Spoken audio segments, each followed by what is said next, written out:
వస్తుంది. విశ్వాసం అంటే మనం, విశ్వాసం అంటే మనవాళ్ళు. కానీ ఎప్పుడైతే ఈ విశ్వాసం పోతుందో అప్పుడు మనుషుల మనసులు విరిగిపోతాయి. దాని తర్వాత వారు ఇంకేమీ చేయలేరు. అప్పుడు అలాంటి సమయంలో మనం ఏం చేయాలి? 3 పనులు మీరు చేయాల్సి ఉంటుంది. మొదటిది ప్రేమ.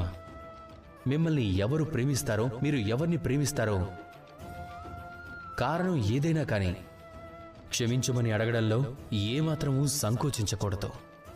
ఇక రెండవది విశ్వాసం. ఎవరైతే మిమ్మల్ని ప్రేమిస్తారో, మిమ్మల్ని నమ్ముతారో వారి నమ్మకాన్ని ఎప్పుడూ చెరపకూడదు. ఇక మూడవది తోడు. ఎవరైతే మిమ్మల్ని ప్రేమిస్తారో, మీపై నమ్మకం ఉంచుతారో, వారి తోడు మీతో ఉంటుందో వారి దగ్గర మీరు ఎప్పుడూ ఏదీ దాచిపెట్టకూడదు.